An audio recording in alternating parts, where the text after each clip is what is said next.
Cause and effect. Welcome. That is the section that we are looking at today in A Course in Miracles. We are in chapter 2, section 7, cause and effect. I'm Nicole Witt, your miracle mentor, and I'm going to go ahead and read this section and kind of make my observations, things that I've observed working with this section for the past week. That's what Jesus has me doing, really concentrating on a section for a week at a time and then making these videos. And I'm just so grateful because this has really given me such a deeper appreciation and a way to actually stop in the moment when I've lost my peace and go back to this section and do what it says. So it's been really great. So here we go. Cause and effect. You may still complain about fear, but do nevertheless persist in making yourself fearful. I have already indicated that you cannot ask me to release you from fear. I know it does not exist, but you do not. If I intervened between your thoughts and their results, I would be tampering with a basic law of cause and effect, the most fundamental law there is. I would hardly help you if I depreciated the power of your own thinking. This would be in direct opposition to the purpose of this course. It is much more helpful to remind you that you do not guard your thoughts carefully enough. You may feel that at this point it would take a miracle to enable you to do this, which is perfectly true. You are not used to miracle-minded thinking, but you can be trained to think that way. All miracle workers need that kind of training. So if you remember in the previous section, which was fear and conflict, he talked a lot about our thoughts and that all of this fear and conflict is coming only from our thoughts. And our only job is to guard our thoughts so that then Jesus can work through us. And it's so easy to let a thought that is born of fear sneak in and take over before we even realize it until days, weeks, months, maybe only hours, maybe only minutes, we're hoping, right? And take over. And then we come out and we go like, oh my God, I've been lost in this wilderness of fear. And all that it took really was the awareness in that moment. If we had received the thought and decided, nope, that's not a thought I want. And thank you, goodbye. Right? We would, and then I could save myself. We could save ourselves all of that wandering in the wilderness. So that is what it's saying, that this is the most important thing we can do. I cannot let you leave your mind unguarded, or you will not be able to help me. Miracle working entails a full realization of the power of thought in order to avoid miscreation. Otherwise, a miracle will be necessary to set the mind itself straight, a circular process that would not foster the time collapse for which the miracle was intended. The miracle worker must have genuine respect for true cause and effect as a necessary condition for the miracle to occur. So he's talking about when we don't guard our thoughts, like I just explained, when I don't guard my thoughts and I believe a fearful thought and then I let it miscreate within me. And then it takes a miracle for me to get back to right thinking, right? And so this is a continual circle. And as I'm doing that, I'm not moving further, not collapsing time, because I'm only in my own circle of going to fear, then needing the miracle to come out. And so I'm not really all that helpful to Jesus because I'm constantly having to give myself miracles and I'm not working miracles in the way that he intends for the benefit of all. Both miracles and fear come from thoughts. If you are not free to choose one, you would also not be free to choose the other. By choosing the miracle, you have rejected fear, if only temporarily. You have been fearful of everyone and everything. You are afraid of God, of me, and of yourself. You have misperceived or miscreated us, and believe in what you have made. You would not have done this if you were not afraid of your own thoughts. The fearful must miscreate because they misperceive creation. When you miscreate, you are in pain, right? That's what suffering and pain comes from, our miscreations. The cause and effect principle now becomes a real expediter, though only temporarily, right? Because we feel the effect, we feel the pain, we feel the suffering, and we go, oh, that's an effect of a cause, and the cause are my thoughts. Actually, cause with a capital C is a term properly belonging to God, and his effect with a capital E to his Son. This entails a set of cause and effect relationships totally different from those you introduce into miscreation. The fundamental conflict in this world, then, is between creation and miscreation.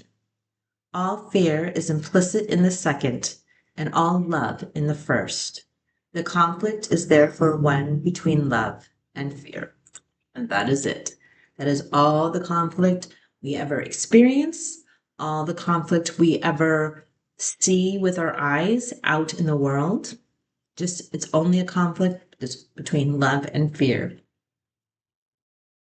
It has already been said that you believe you cannot control fear because you yourself made it, and your belief in it seems to render it out of your control.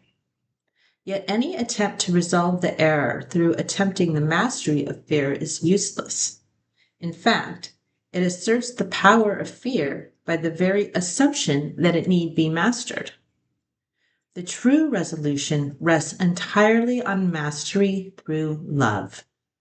In the interim, however, the sense of conflict is inevitable, since you have placed yourself in a position where you believe in the power of what does not exist. Okay? So what does not exist is fear. It's not real. As he said in the beginning of the section, he knows it's not real. It is not real, and so we're placing our belief in something that is not real. Nothing and everything cannot coexist. To believe in one is to deny the other. Fear is really nothing, and love is everything. Whenever light enters darkness, the darkness is abolished. What you believe is true for you. In this sense, the separation has occurred, and to deny it is merely to use denial inappropriately. Okay? So because we believe in the separation, we believe that we're in these bodies. And even if we say, no, I don't believe that. I believe what the Course says. I am not this body. But the fact that, because I understand what he's saying here, and I, think that I'm at the point where I know that I'm not this body, right? But the fact that I'm here in a body and I see different bodies means that somewhere that belief is still running. And so let's not deny it, because then we can't work with it and we can't use it to help us. Okay, so to deny it is merely to use denial inappropriately. However, to concentrate on error is only a further error. The initial corrective procedure is to recognize temporarily that there is a problem, but only as an indication that immediate correction is needed. This establishes a state of mind in which the atonement can be accepted without delay. So, to concentrate on error is only a further error. So we just, let's use an example as if I'm so upset with myself that I still believe I'm a body. I'm so upset with myself that I'm here. I'm so upset with myself that I'm still judging. I made all these errors. I make all the mistakes. I'm not living up to what I'm supposed to be doing. And I'm thinking about that and I'm judging myself for it. And I'm telling myself what a bad person I am. And I'm letting the ego run rampant. And I'm concentrating on my errors. And so that just puts me in that cycle, that circle again. But if I look at my error with love, then that doesn't happen. That I don't get stuck in that circle. Then I can actually lift myself up higher. It should be emphasized, however, that ultimately no compromise is possible between everything and nothing. So again, this taking our experience in this world and this belief that we have bodies, and he's saying, okay, like here's a compromise, right? It's really nothing, but you still think it's something, so we're going to work with it and I'm going to help you. But it's also important to remember that at the higher level, there is no compromise because you can't have a compromise between everything and nothing doesn't exist. Time is essentially a device by which all compromise in this respect can be given up. It only seems to be abolished by degrees because time itself involves intervals that do not exist. Miscreation made this necessary as a corrective device. The statement, "For God so loved the world that he gave his only begotten Son, that whosoever believeth in him should not perish but have everlasting life," needs only one slight correction to be meaningful in this context.